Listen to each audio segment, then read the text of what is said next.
saya kuliah hari ini. Saya mulai. Assalamualaikum warahmatullahi wabarakatuh.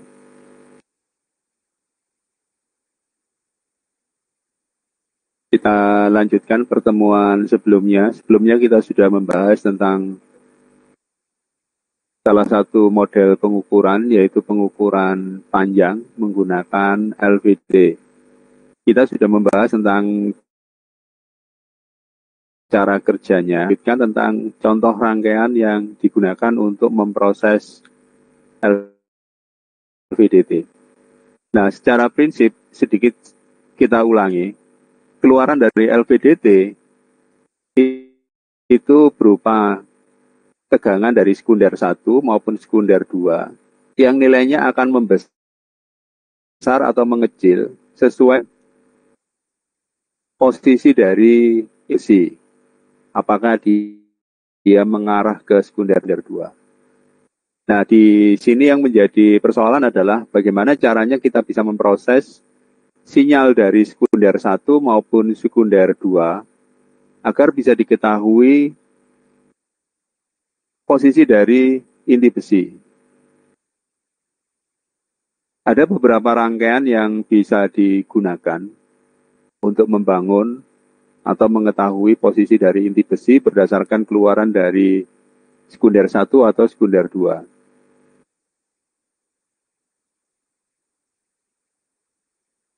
Contoh prinsip rangkaian yang pertama, di sini cukup sederhana. Antara sekunder 1 dan sekunder 2 itu saling dikurangkan. Sekunder 1 dan sekunder 2 digabung, kemudian dicari yang berlawanan fasanya. Di contoh ini, keluaran dari sekunder 1 itu fasanya positif, keluaran dari sekunder 2 itu juga fasanya positif. Sehingga kalau digabung itu saling mengurangkan. Kalau misalkan kita melihat sebuah baterai, contoh ini ada baterai. Baterai kutubnya positif di sini, kemudian negatif. Kalau dihubungkan searah, positif dan negatif, kemudian yang negatif disambung ke positif, kemudian outputnya positif dan outputnya yang bagian bawah negatif, maka ini akan menjadi penjumlahan. Jadi baterai 1 ditambah baterai 2. Tapi kalau posisinya sebaliknya, ini baterai 1 positif, baterai 2 arahnya berlawanan, yang bawah juga positif, berarti negatif disambung ke negatif, outputnya positif dan positif, maka yang terjadi justru pengurangan. Baterai 1 dikurangi baterai 2. Nah, ini yang dilakukan di output dari LVDT. Ini bentuk yang pertama. Cara ini secara prinsip langsung bisa mengurangkan keluaran dari sekunder 1 dan sekunder 2. Sehingga hasilnya akan muncul seperti ini, bahwa output sama dengan keluaran dari sekunder 1. Cara ini gampang, hanya saja outputnya selalu terlihat positif. Tidak ada positif negatif. Sehingga kalau misalkan bergerak ke arah kanan, katakanlah, outputnya bergerak dari 0 sampai positif. Tapi kalau sebaliknya, bergerak ke arah kiri, outputnya juga dari 0 ke positif. Jadi semuanya sama-sama positif. Di sini hanya 0 kalau pas tengah-tengah. Kalau bergerak ke kiri atau ke kanan, ini selalu positif dan positif. Tidak ada negatifnya. Ini kelemahannya kalau model yang pertama. Nah, kalau hanya mau sisi saja, posisi tengah-tengahnya, rangkaian ini bisa digunakan. Ini contoh rangkaian yang pertama, lebih mudah.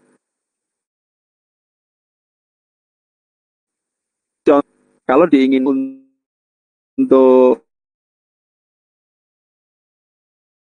mengetahui arah, output sekunder 1 dan sekunder 2 ini tidak langsung dikurangkan, tapi dimasukkan dulu ke rangkaian yang disebut dengan absolute value. Pada saat dimasukkan ke rangkaian absolute value, maka keluarannya ini selalu menjadi tegangan positif. Jadi absolute value itu kira-kira begini, kalau ada gelombang seperti ini, pada saat di absolute value, ini kan plus absolute value ya. Absolute value itu kan gini ya, outputnya selalu positif. Sehingga akan menjadi seperti ini.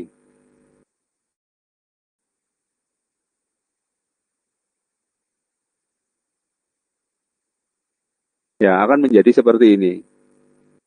Selalu positif. Menjadi positif. Nah, kalau dilihat sekilas, absolute value ini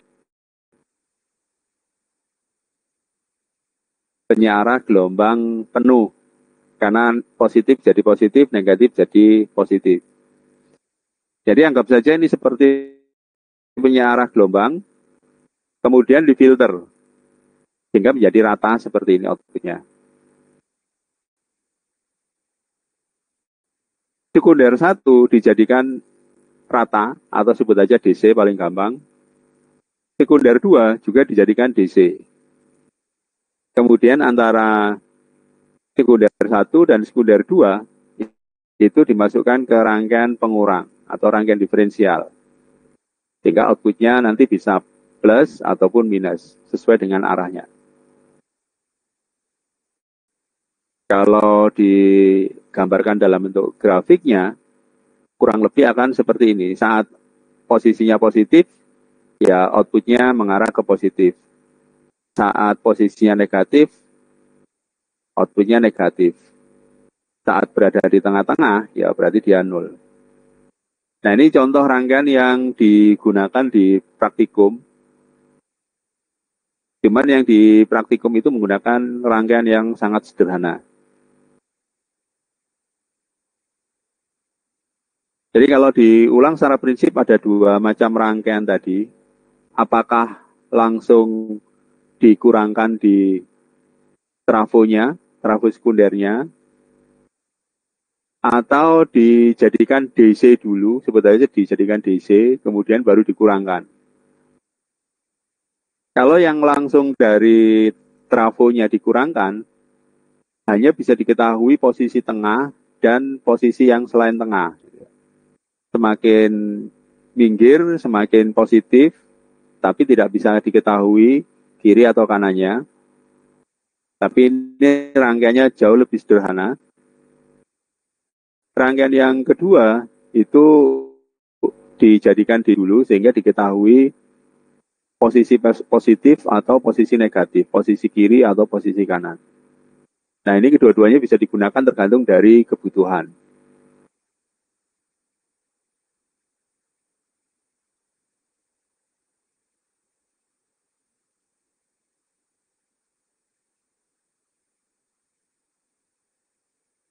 Oke, sekarang kita nyoba membahas satu persatu rangkaian yang ada di sini, terutama yang disebut dengan absolute value.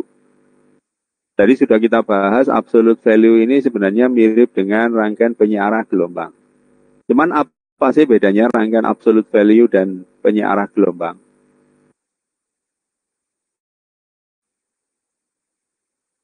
Kalau kita bilang penyiarah gelombang, misalkan menggunakan diode, diode ini memiliki sifat penyiarahan, sifat penyiarah atau rectifier. Hanya saja sifat rahannya tidak sempurna. Penyiarahan yang ideal itu harusnya bentuknya begini.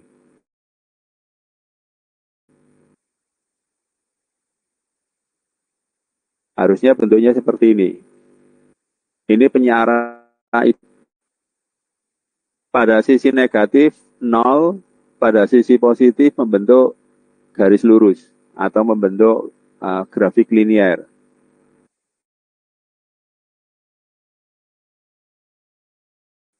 itu melengkung eksponensial seperti ini. Sehingga terjadi rugi ini yang menyebabkan terjadi rugi-rugi pada nilai tegangan yang menyebabkan penyearahan menjadi tidak sempurna. Kalau ini digunakan pada sistem pengukuran, ya tentu saja nanti akan banyak sekali mengalami kesalahan di dalam pengukuran. Sehingga di kasus pengukuran posisi ini, yang digunakan adalah rangkaian absolut. Di sini digunakan istilah absolut karena supaya menunjukkan ideal. Gitu ya. Y sama dengan absolut dari X. Apapun nilai X itu akan selalu diambil nilai positifnya. Tapi kalau di diode ini, itu ada rugi-rugi yang menyebabkan diode ini tidak ideal. Karena itu rangkaian absolute value itu bisa juga disebut sebagai penyiarah ideal.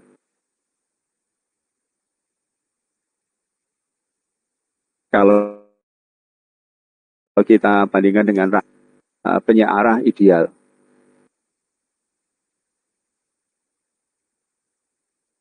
Cara kerja dari rangkaian absolute value sangat beragam. Contoh seperti ini sangat rumit sekali. Jadi prinsipnya dari gelombang input, kemudian dimasukkan ke rangkaian diferensial, sehingga muncullah ya gelombang ya sama ya. Tetap muncullah gelombang dengan penguatan satu.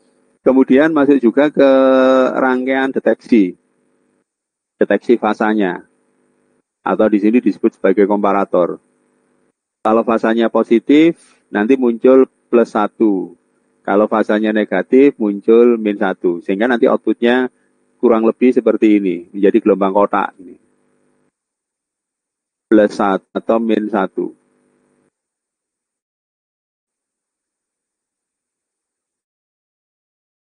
Nah, keluaran dari gelombang kotak ini, itu akan dimasukkan ke pengali. Sehingga keluaran dari rangkaian diferensial ini, itu akan dikalikan. Kalau positif, akan dikalikan dengan plus 1, artinya outputnya akan tetap plus, sama. Kalau negatif, akan dikalikan dengan min 1, sehingga outputnya menjadi positif. Demikian seterusnya, sehingga menjadi selalu positif, dan tidak ada rugi-rugi pada tegangannya. Berbeda kalau kita menggunakan diode. Jadi tidak ada rugi-rugi sama sekali pada rangkaian. Ini contoh prinsip dasar dari rangkaian, sebut saja penyiarah gelombang penuh ideal, atau yang disebut rangkaian absolute value.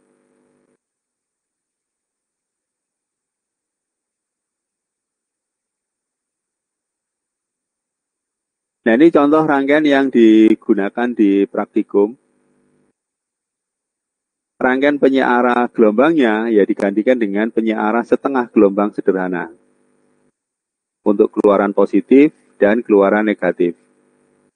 Nah, karena kita tahu bahwa karakteristik dari diode itu tidak ideal, karakteristiknya melengkung, sehingga ada kemungkinan, misalkan kalau tegangannya kecil, katakanlah 0,5, itu akan kepotong oleh diode, sehingga di sini outputnya bisa kecil. Misalkan bisa 0. Kalau outputnya misalkan 0,8, itu tetap kepotong diode, misalkan outputnya menjadi 0,1, dan seterusnya. Sehingga kalau kita gambarkan dari penyiarah dengan diode, mungkin kurang lebih seperti ini. Ini gelombang aslinya, misalkan. Maka outputnya itu kurang lebih akan menjadi seperti ini.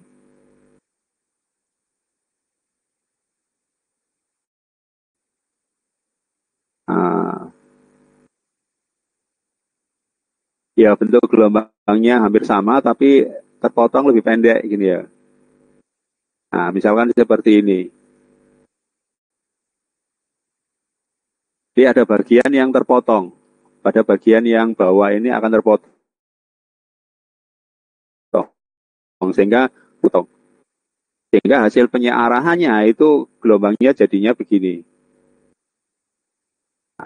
Di bagian bawah ini terpotong. Tegangan puncaknya juga menjadi lebih rendah, terpotong.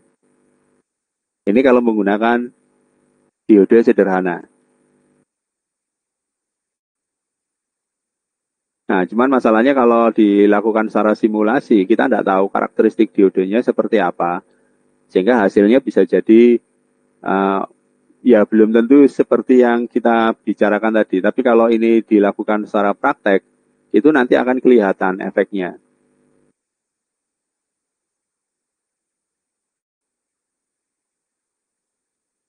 Di contoh rangkaian sebelumnya, yang ini,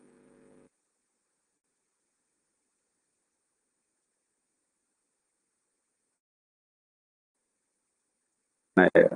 Nah ini di prinsip dasar rangkaian ini, itu absolute value-nya semuanya positif.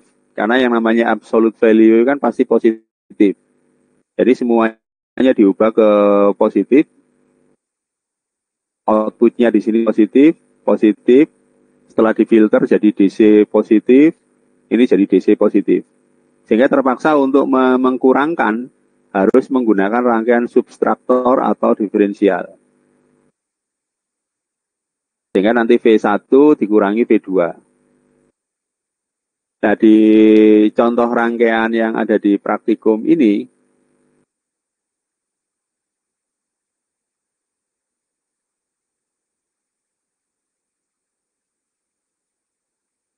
untuk mendapatkan pengurangan, ini cukup dilakukan dengan penyearahannya dibuat penyeraan yang berbeda. Satunya positif, satunya negatif. Sehingga pada saat dijumlahkan positif ditambah negatif, ya berarti sama dengan dikurangkan. Kemudian di sini menggunakan R. R ini berfungsi sebagai penjumlah.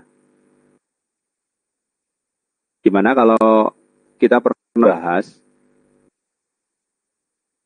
cara kerja dari rangkaian ini,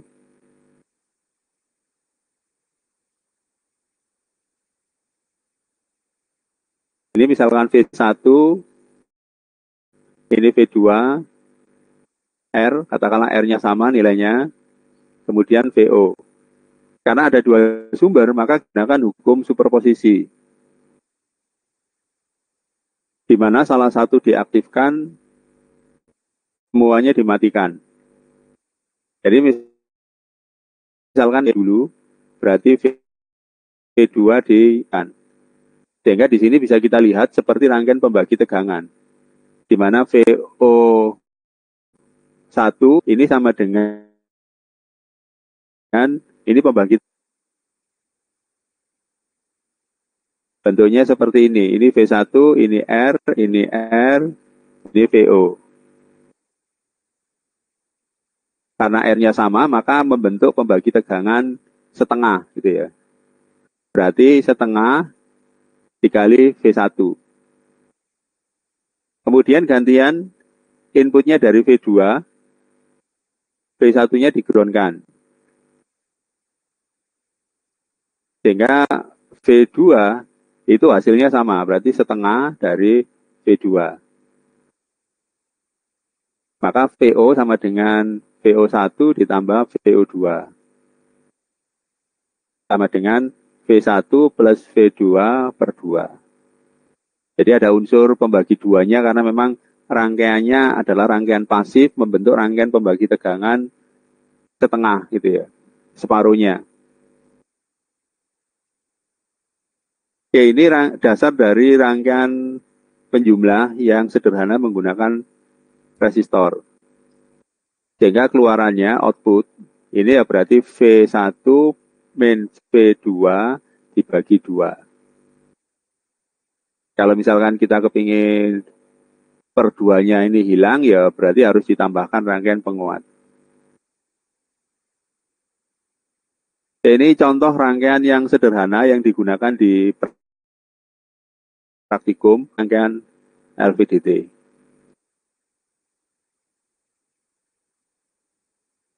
Oke, saya lanjut. Ini contoh rangkaian lengkap yang lebih baik dengan menggunakan rangkaian yang disebut dengan penyearah ideal.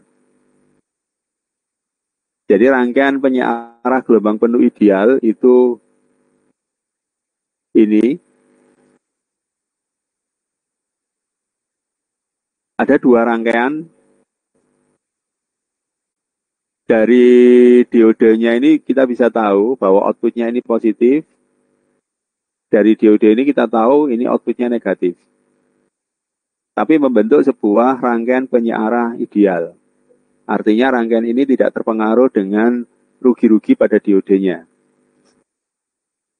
Kemudian di sini sama, digunakan rangkaian penjumlah. Terus untuk menguatkan atau mengurangi rugi-rugi, di sini ditambahkan rangkaian penguat. Jadi penjumlahnya ini penjumlah pasif yang dilengkapi dengan penguat, sehingga nilainya kembali lagi. Kemudian di rangkaian ini filternya dijadikan satu, terakhir. Ini filter sehingga outputnya menjadi DC murni, plus atau minus. Kalau di rangkaian yang digunakan di praktikum, itu filternya dilakukan lebih dulu. Jadi setelah disearahkan, kemudian difilter. Setelah disearahkan, difilter. Sehingga keluaran dari filter ini sudah menjadi DC rata. Kemudian baru dijumlah. Tapi kalau di rangkaian yang tadi, itu disearahkan dulu, kemudian dijumlahkan, baru terakhir difilter. Kenapa filternya terakhir? Karena di sini filternya menggunakan rangkaian elektronik, menggunakan op-amp, sehingga supaya praktis, maka kalau misalkan diinginkan difilter lebih dahulu, berarti di masing-masing ini itu harus ditambahkan filter. Sebelum dijumlahkan harus ditambahkan filter di sini. Dan ini tentu saja akan menambahi kompleksitas rangkaian. Kecuali kalau filternya menggunakan filter pasif, misalkan kapasitor biasa. Tapi di contoh ini dibuat rangkaian yang bagus sehingga filternya bagus. Hasilnya halus sekali dengan ripple yang kecil. Nah, jadinya lebih rumit. Oke, di bagian berikutnya ini kita akan membahas contoh rangkaian yang disebut dengan penyearah ideal. Kita tidak akan membahas yang lain-lain, mestinya relatif gampang. Filter kita abaikan, penguat kita abaikan, penjumlah kita abaikan, kita fokus ke penyearah ideal.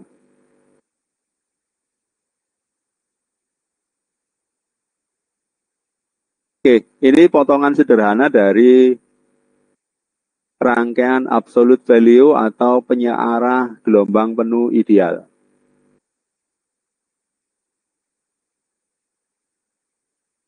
Ada beberapa rangkaian yang dimasukkan di sini. Yang pertama adalah penyearah setengah gelombang ideal. Di rangkaian ini adalah rangkaian penyearah setengah gelombang ideal.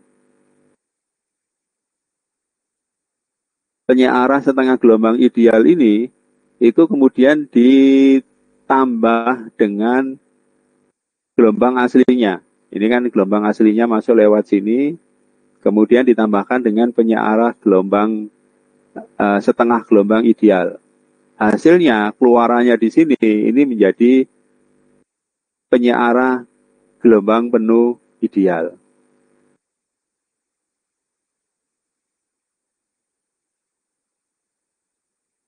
Cara kerjanya cukup sederhana.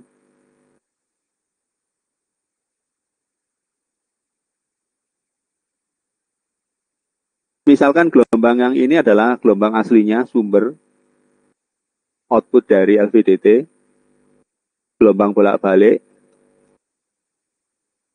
Kemudian rangkaian ini membentuk penguat inverting, penguat pembalik. Inputnya dimasukkan ke inverting. Berarti keluarannya itu membentuk output yang berbalikan. Ini ilustrasi saja, kita tidak perlu mempermasalahkan nilainya. Ini hanya ilustrasi output dari op-amp atau penguat itu menjadi terbalik. Positif jadi negatif, negatif jadi positif, dan seterusnya.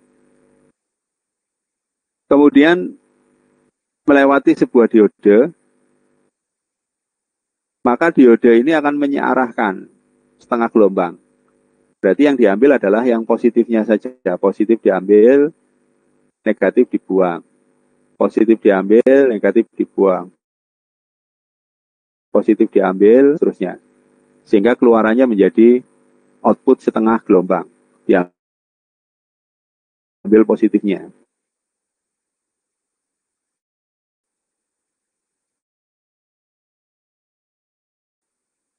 Nah, keluaran dari penyearah setengah gelombang ini, keluarannya ini berupa penyearah setengah gelombang ideal.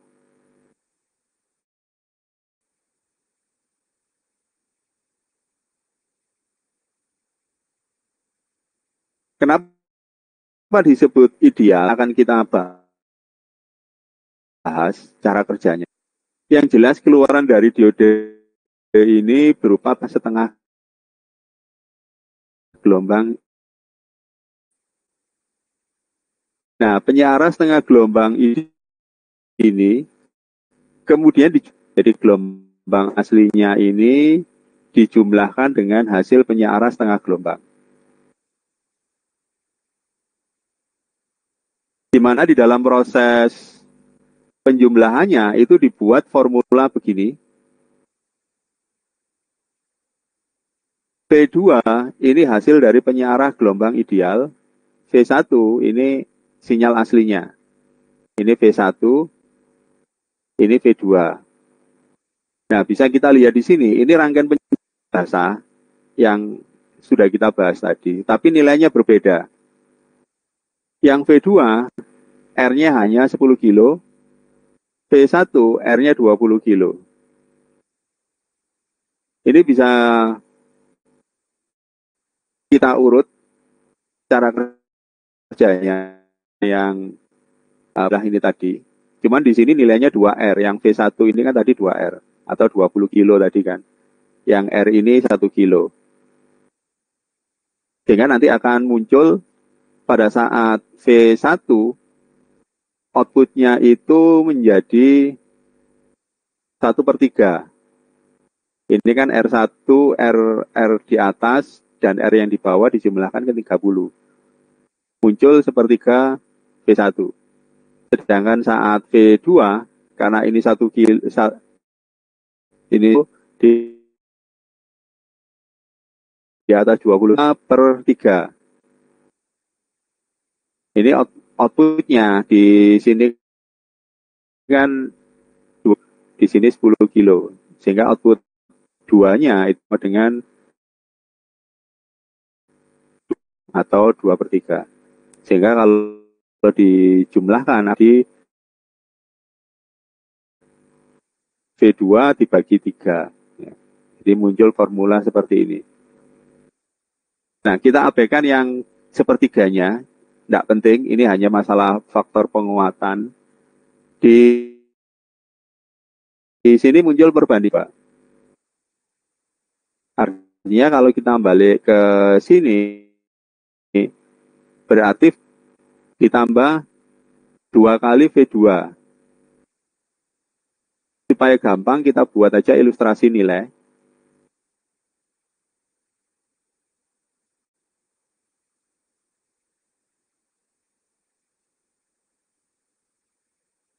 Di dalam proses penguatannya ini bisa kita lihat penguatannya satu kali, tapi dibalik. Gitu.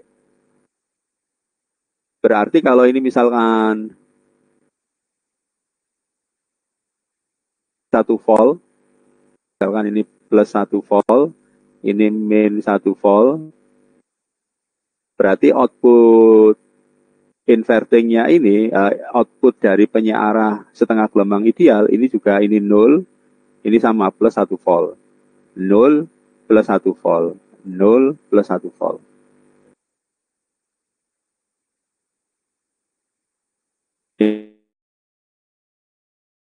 Ini plus 1, 1. Kemudian menggunakan formula ini berarti V1 ditambah 2V2. Berarti untuk yang gelombang ini V1 plus 1 ditambah 2V2. Nilainya 0. Ya berarti tetap plus 1.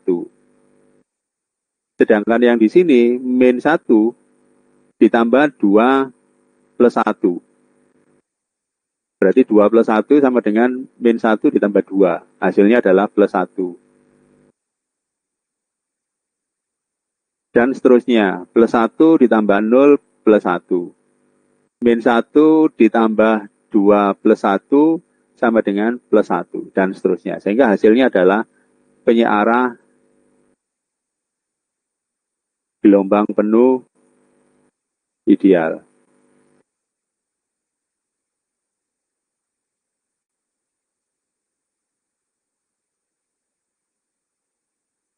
Ya, di sini akhirnya kita dapatkan satu rangkaian yang menghasilkan penyearahan gelombang penuh ideal.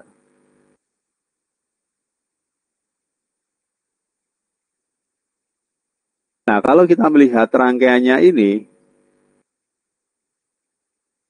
syarat agar rangkaian ini bisa bekerja dengan baik, ya tentu saja nilai-nilai yang ada di sini itu harus akurat.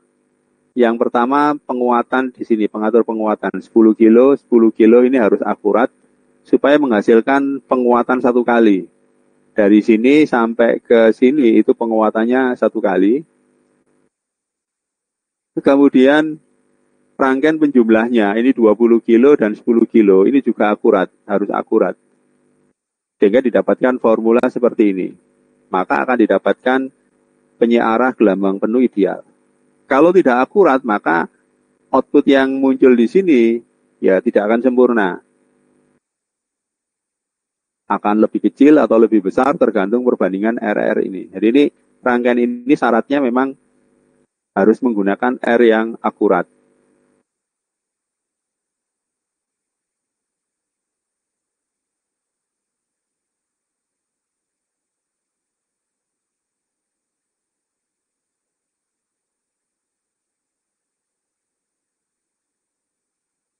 Oke,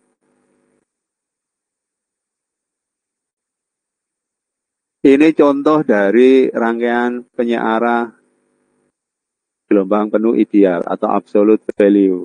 Jadi cara kerjanya cukup sederhana. Yang penting di sini adalah rangkaian penyearah setengah gelombang ideal dan rangkaian penjumlah yang harus akurat. Nah, berikutnya akan kita coba bahas yang disebut dengan penyearah setengah gelombang ideal itu cara kerjanya seperti apa. Nah, di sini kan sama-sama menggunakan diode. Kok bisa ideal? Tadi kita bahas kalau menggunakan diode kan tidak ideal. Nah, bedanya apa dengan yang ada di sini?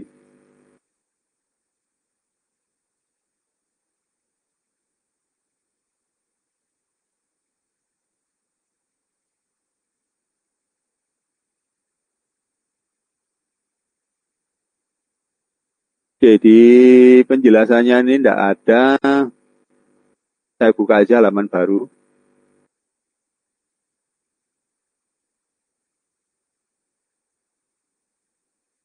Kita bahas diode terlebih dahulu.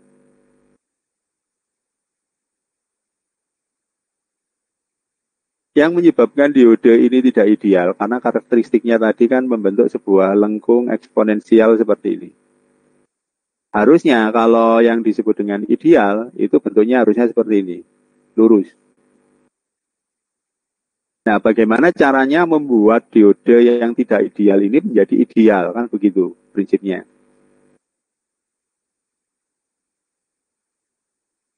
Hasil yang tidak ideal ini, yang A ini, itu terjadi karena diode ini bekerja sendirian. Semua ini dipengaruhi oleh karakteristik dari diode. Artinya kalau kita kepingin membuat karakteristik diode ini ideal, seperti B, berarti harus butuh bantuan. Nah, bagaimana caranya? Coba kita diskusi dulu ke op-amp.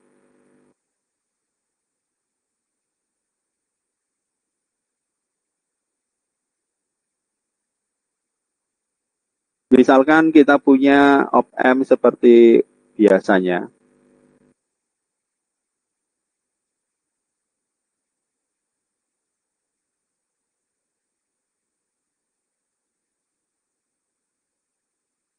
Penguat non-inverting yang gampang.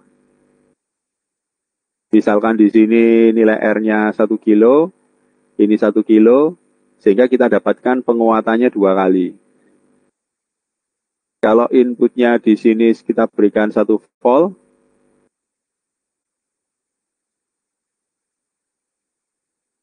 maka outputnya adalah 2 volt.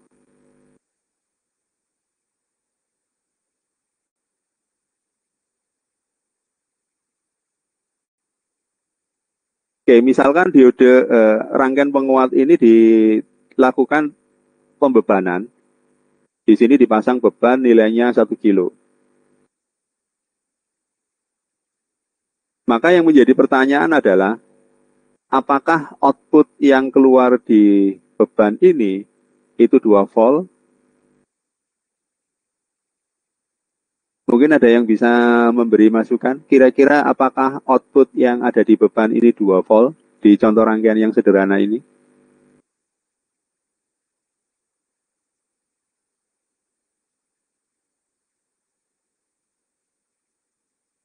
Ada yang bisa berkomentar, kira-kira outputnya apakah 2 volt?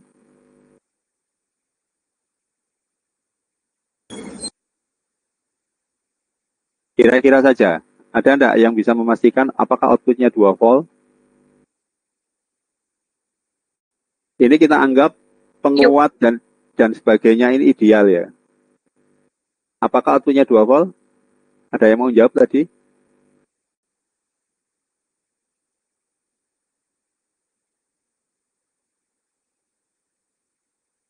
Halo, ada yang bisa menjawab kira-kira apakah outputnya pasti 2 volt?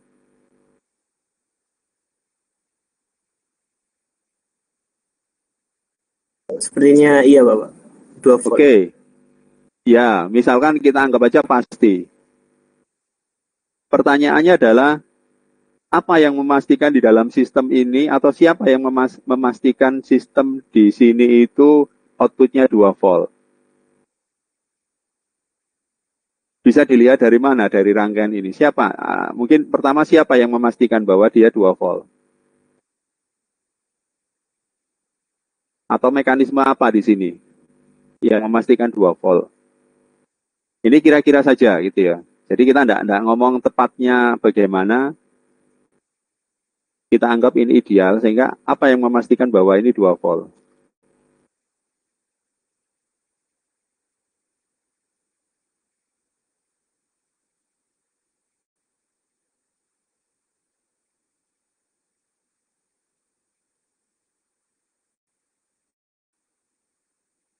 Ya, yang memastikan ini 2 volt itu pertama ada umpan balik. Berarti tegangannya di sini seakan-akan dideteksi, diumpan balikkan. Setelah diumpan balikkan, di sini ada rangkaian pembagi tegangan. Kalau rangkaian pembagi tegangan ini ideal, maka tegangan yang keluar di sini karena ini 1 kilo, 1 kilo. Kalau di outputnya 2 volt, berarti di sini 1 volt. Kalau kita ngomong ini op-amp ideal, maka selisih antara V plus dan V min itu harus 0. Ternyata 1 volt dan 1 volt, benar. Kalau misalkan outputnya ini tidak 2 volt, maka hasil dari umpan baliknya ini menyebabkan outputnya tidak 1 volt. Misalkan inputnya ini turun, maka outputnya ini juga turun. Pada saat V-min-nya turun, otomatis selisihnya ini tidak sama dengan 0. Jadi naik. Karena min-nya turun, ya otomatis selisihnya adalah naik. Karena naik, maka output dari op-amp itu memaksa untuk naik. Naiknya ini untuk mengkompensasi turunnya 2 volt ini. Kalau 2 voltnya ini naik, maka otomatis umpan baliknya ini juga naik. Lebih dari 1 volt. Kalau input min lebih dari 1 volt, maka otomatis delta V-nya ini jadi turun. Karena min-nya naik, otomatis deltanya turun. Maka op-amp akan memaksa untuk menurunkan tegangan outputnya. Sehingga outputnya menjadi 2 volt. Jadi mekanisme dari op-amp itu sendiri yang melakukan perlawanan atau bisa kita anggap yang memastikan itu ya tes umpan balik dan proses perbandingan dari op-amp. Di sini ada feedback yang penting dan proses komparasi, komparatornya. Ini yang memastikan outputnya benar. Nah, sekarang misalkan di antara op-amp dan output ini itu dipasangkan resistor. Katakanlah resistornya nilainya 1 kilo. Yang cepat V outputnya ini, apakah tetap 2 volt atau tidak? Mungkin tidak, Bapak. Tidak. Kenapa? Karena ini sebut saja rangkaian pengganggu ya, pengganggu. Rangkaian pengganggu ini sudah di luar feedbacknya op-amp. Sudah di luar jangkauan. Jadi misalkan op-amp melihat itu sudah tidak kelihatan, ketutup oleh 1 kilo ini. Sehingga kalau terjadi perubahan, ya op-amp-nya tidak tahu. Tidak tahu. Nah, sekarang bagaimana caranya supaya op-amp-nya tahu dengan adanya R gangguan 1 kilo ini, op-amp masih bisa melakukan koreksi sehingga outputnya tetap 2 volt. Kira-kira diapakan? Kira-kira. 1 kilonya ini tetap, pengganggunya ini tetap ada. Tapi bagaimana caranya si op-amp-nya bisa tahu bahwa tegangannya terjadi penurunan, terjadi drop. Kira-kira apa yang harus dilakukan?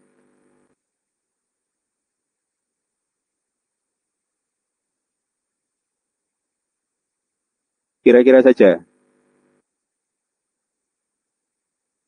Kan prinsipnya tadi kan op-amp itu bisa melakukan koreksi karena ada feedback, ada informasi yang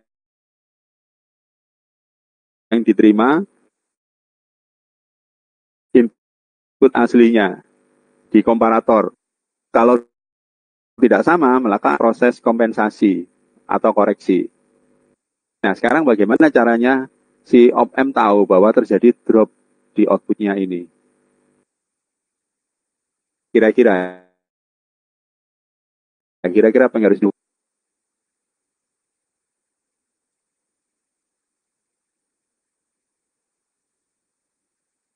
Apakah ada yang perlu diubah strukturnya atau bagaimana? Ini kuncinya kan feedback dan komparator.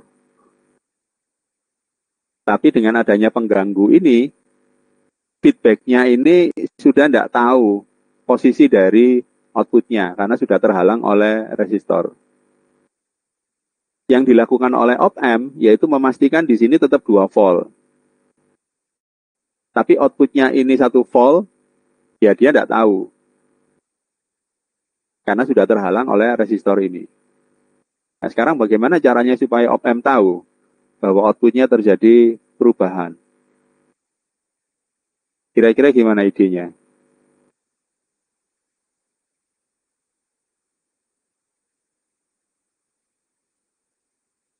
Halo? Kira-kira gimana? Intinya bagaimana caranya op-amp tahu bahwa outputnya mengalami perubahan? Tidak seharusnya. Gimana? Halo, pedot-pedot?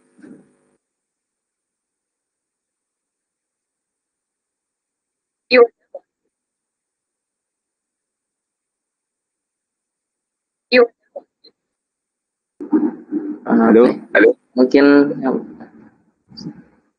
Iya, gimana?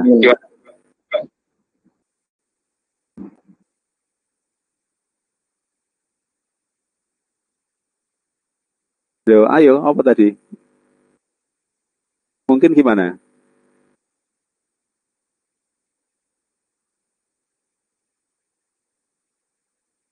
Bagaimana caranya op-m tahu bahwa tegangan yang ada di sini itu mengalami tidak seharusnya?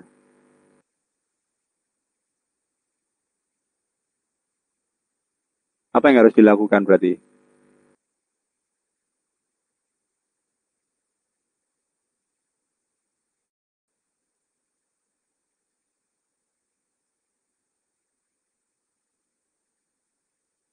Halo, gimana?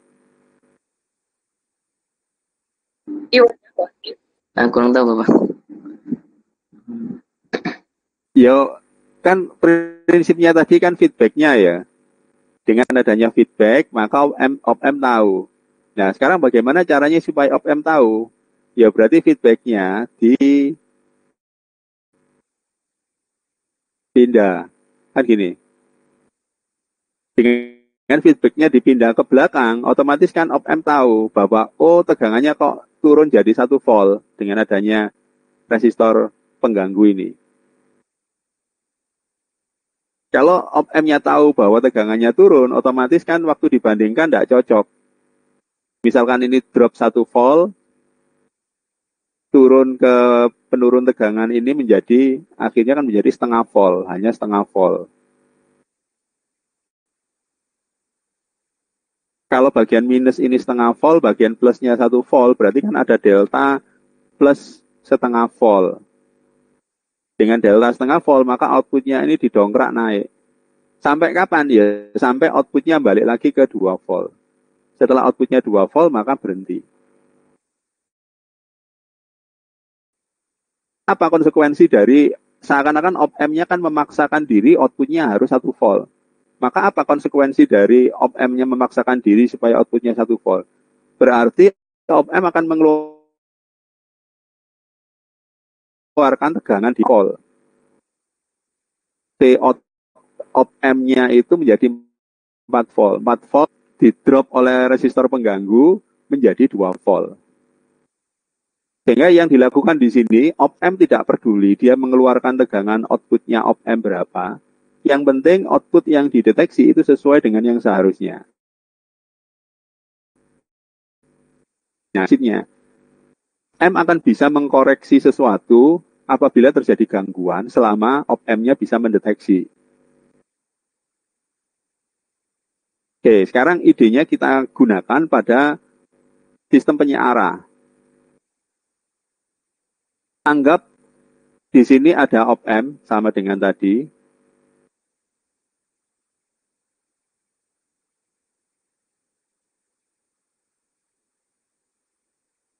Kita tidak usah mempermasalahkan penguatannya berapa. Berarti ada gelombang. Kemudian muncul di sini ada gelombang yang lebih besar atau sama, tergantung penguatannya. Kemudian kita inginkan disearahkan. Maka kalau disearahkan otomatis outputnya itu akan terganggu oleh diode. Diode ini sekaligus menyearahkan, sekaligus mengganggu. Harusnya output yang diinginkan, ideal itu kan mungkin begini, sempurna. Ya. Tapi gara-gara diodenya tidak ideal, terjadi gangguan. Sehingga apa yang harus dilakukan supaya kondisi tidak ideal ini bisa dikoreksi? Ya, kita minta bantuan op-m. Minta bantuan op-m dengan cara apa? Outputnya ini dicek supaya outputnya bisa dianggap sama dengan inputnya. Inputnya kan katakanlah begini, gelombang sinus murni ya, agar outputnya itu sama persis. Meminta bantuan op-m untuk membandingkan outputnya sama persis dengan inputnya. Berarti caranya bagaimana? Ya berarti output dari diode penyiar ini harus dideteksi. Kemudian dikembalikan lagi ke op-amp-nya. Sehingga op-amp akan tahu, oh kalau misalkan keluaran dari diode ini cacat, op-amp akan mengoreksi sehingga outputnya menjadi sempurna, bagus. Op-amp akan berusaha gelombang di outputnya op-amp sendiri untuk sedemikian rupa supaya mengkompensasi rugi-rugi dari diodenya. Sehingga keluaran dari diode ini itu bisa sempurna dengan cara dideteksi oleh op-amp. Nah, kalau op-amp ini bisa membuat output sama persis dengan input, dia akan membuat seperti itu. Nah, bagaimana dengan yang gelombang negatifnya? Berarti apakah op-amp akan mengeluarkan tegangan negatif? Iya. Outputnya op-amp sendiri ini kemungkinan besar muncul tegangan negatif agar sesuai dengan negatif yang ada di inputnya. Hanya saja oleh diode ini kan dipaksa untuk diblok. Sehingga meskipun op-amp itu mengeluarkan tegangan yang besar negatif, tapi tetap dibuang oleh diode. Jadi yang tetap dibuang oleh diode, tapi yang positif itu dibantu oleh op-amp supaya menjadi lebih baik. Sehingga keluaran dari op-amp ini itu kemungkinan besar gelombangnya mungkin seperti ini. Nah, mungkin kalau digambarkan, mungkin saya buat agak besar. Jadi ini groundnya, jadi outputnya mungkin begini.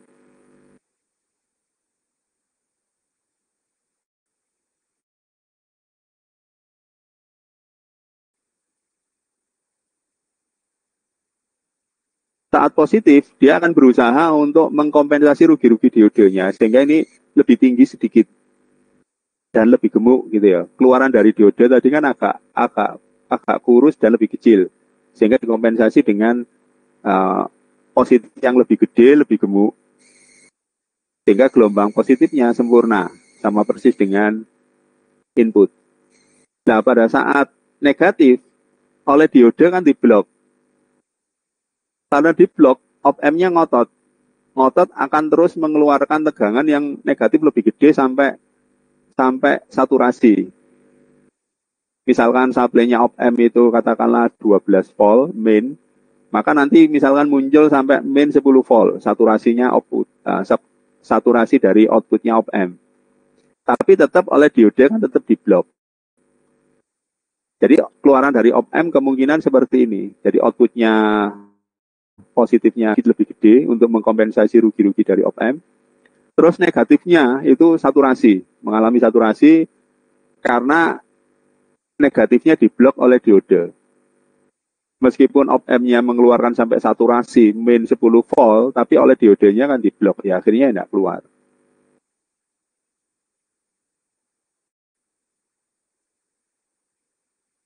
Jadi itu prinsip sederhananya, bagaimana caranya mengkoreksi rugi-rugi pada diode atau membuat diode yang tidak ideal menjadi ideal dengan cara minta bantuan op-amp untuk melakukan koreksi.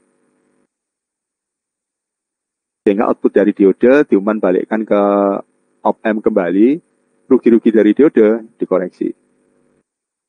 Sebenarnya termasuk negatifnya, hanya saja oleh diode, meskipun op-amp ini mengeluarkan negatif yang gede sekali, tapi oleh diode diblok, tetap akhirnya tidak keluar negatifnya. Nah, kalau kepingin output dari op-amp-nya tidak keluar negatif, maka yang negatif itu harus diumpan balikkan kembali ke op-amp-nya. Sehingga ditambahi seperti ini.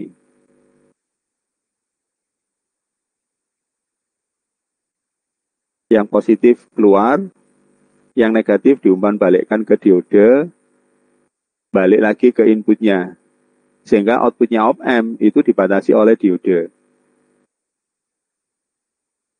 Sehingga outputnya hanya ya mungkin seperti ini saja. Output keluar sedikit negatifnya karena sudah Yang negatif di umpan balikkan oleh diode ini, yang positif dikeluarkan. Nah, dengan cara seperti ini kita bisa membuat penyearah setengah gelombang ideal. Nah, itu yang dilakukan di dalam rangkaian seperti ini. Kalau dilihat rangkaiannya sama persis.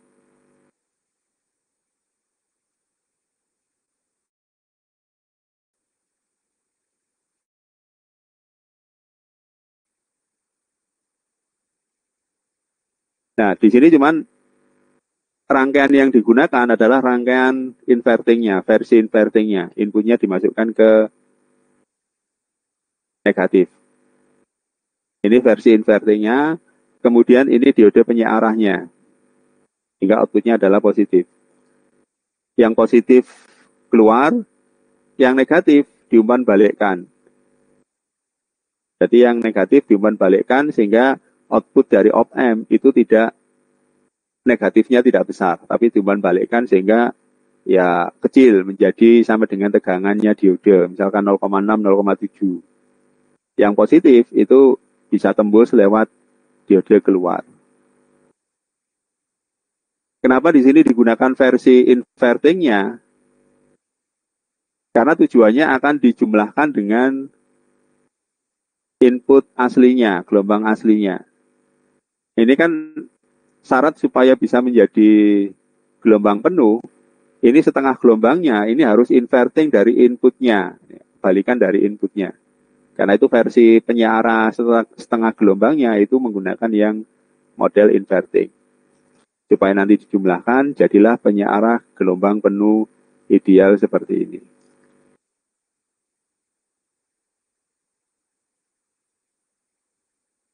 Oke, kira-kira seperti itu cara kerjanya. Jadi sederhana sekali. Sehingga di sini didapatkan rangkaian penyearah gelombang penuh ideal atau yang sering disebut sebagai absolute value.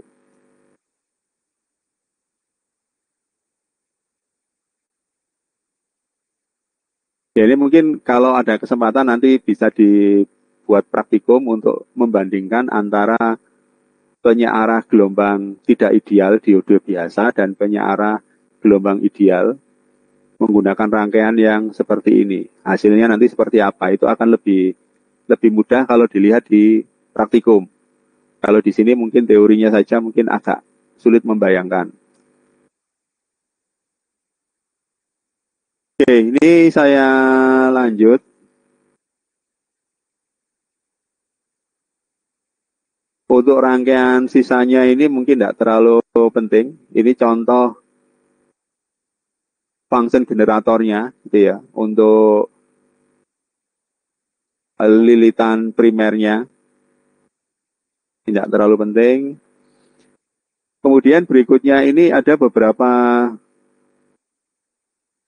contoh chip atau IC yang sudah tersedia untuk proses LVDT.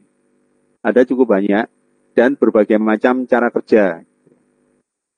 Misalkan IC AD598 ini, dia menggunakan rangkaian seperti ini. Sekunder 1 dikurangi sekunder 2, dibagi sekunder 1 ditambah sekunder 2, di filter dan seterusnya. Maka keluar. Ini bisa.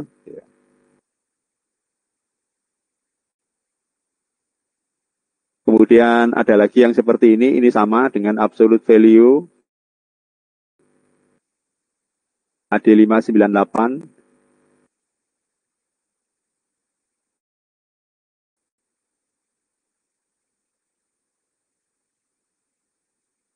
Ini bentuk skematik keluarnya. Ini hanya contoh saja. Nah, tegangan keluarnya cukup ideal. Jadi kalau misalnya mau membuat rangkaian LVDT yang bagus, ya bisa menggunakan chip ini. Ini sudah jadi. Ini contoh lain menggunakan NE5520. Contoh lain AD698.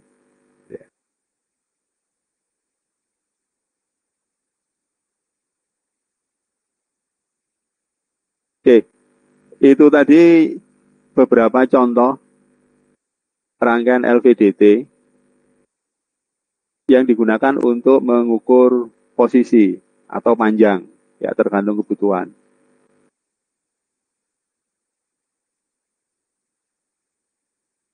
Selanjutnya, ini masih cukup banyak untuk yang terkait dengan posisi.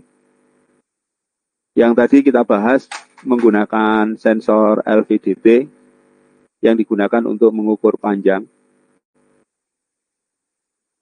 Berikutnya adalah pengukuran jarak. Ini kalau menurut jadwalnya harusnya selesai 12.40-an ya, ini masih kurang sekitar 5 menitan. Ya tidak apa-apa, lumayan. Saya lanjut.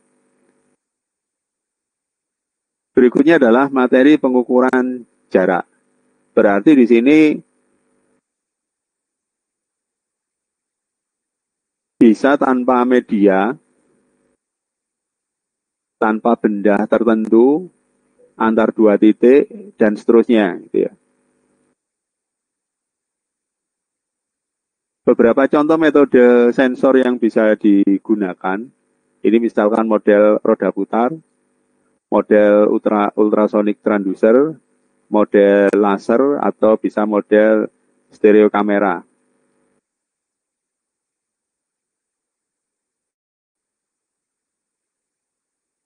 Kalau menggunakan ultrasonic transducer, laser, dan stereo kamera ini tidak butuh media. Dia bisa ditembakkan langsung ke sasaran, asalkan butuh sesuatu yang digunakan sebagai pemantul atau objek yang diamati.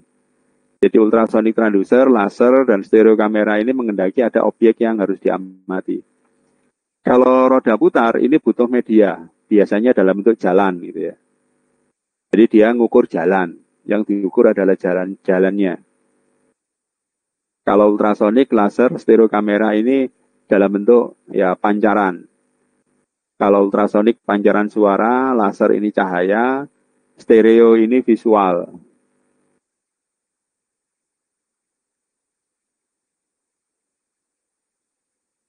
Oke, kita lihat dulu yang sederhana. Ini cukup banyak digunakan, terutama di robotik, untuk mengukur jarak, yaitu menggunakan roda putar. Contoh misalkan ini seseorang sedang mengukur jarak dari sebuah area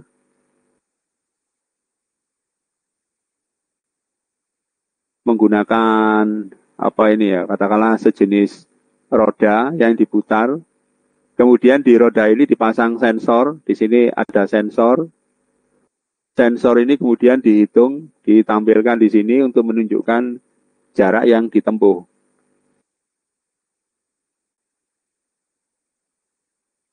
Jadi alat ini mendeteksi jarak tempuh.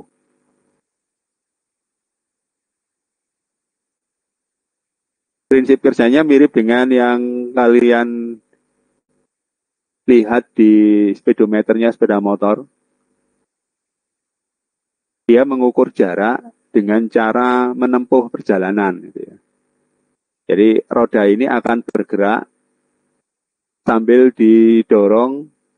Kemudian dia telah menempuh perjalanan sampai berapa jauh. Jadi jarak yang diukur adalah jarak tempuh, digelindingkan, kemudian pada bagian ini ada sensornya, kemudian akan ditampilkan pada displaynya. Prinsipnya cukup sederhana. Cuman sistem ini itu melibatkan perangkat digital atau perangkat mikroprosesor. Tidak bisa menggunakan rangkaian analog biasa. Sehingga ini hanya diajarkan di teori, kalau di praktikum ya jelas tidak bisa. Tidak cocok gitu ya. Karena praktikumnya adalah rangkaian elektronik.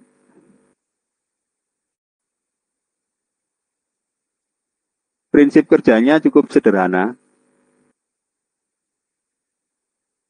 Untuk mendeteksi perputaran, sensor utama yang digunakan adalah sensor cahaya.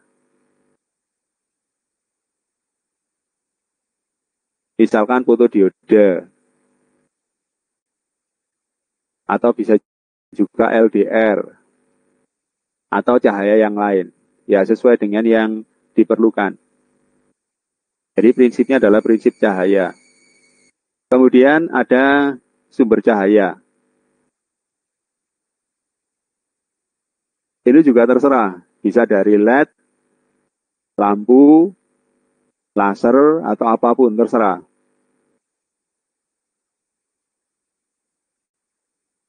Nah, agar proses pengukuran bisa berjalan dengan baik, maka diusahakan berkas cahayanya ini tipis.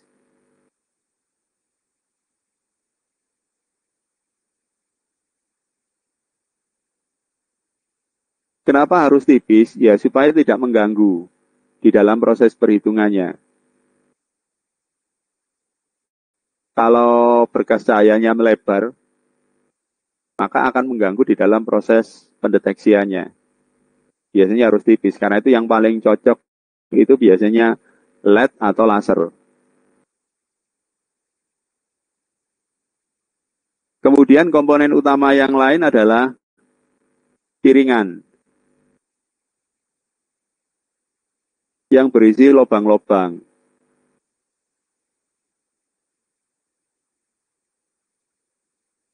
Ya, nanti di bagian yang lain akan kita lihat ini bisa sebenarnya macam-macam. Yang penting ini piringan dengan lubang-lubang. Sehingga nanti harapannya pada saat roda ini diputar, cahaya yang dipancarkan oleh LED sampai ke fotosensor itu terhalang. Sehingga kalau diperhatikan muncul seakan-akan muncul pulsa seperti ini. On, off, seperti ini. Sesuai dengan lubang-lubang yang dilewati gitu ya. Yang melewati. Ini kalau kena lubang, ini tertutup, kena lubang, tertutup, dan sebagainya. Nah, komponen berikutnya yang penting adalah counter. Ini yang digunakan untuk menghitung jumlah lubangnya. Terus yang terakhir adalah proses perhitungan. Nah, proses perhitungan ini mau tidak mau harus dilakukan di dalam sistem microcontroller. Sistem mikro. Ini digunakan untuk mengkonversi jumlah pulsa menjadi jarak. Oke, kira-kira itu dulu sementara karena memang waktunya sudah habis. Kita sambung lain waktu. Ini masih panjang, jadi tidak akan cukup waktunya. Mungkin satu kali pertemuan lagi. Oke, baik. Itu saja yang bisa saya berikan hari ini. Kurang lebihnya saya mohon maaf. Saya akhiri. Wassalamualaikum warahmatullahi wabarakatuh. Waalaikumsalam warahmatullahi wabarakatuh. Terima kasih, Pak.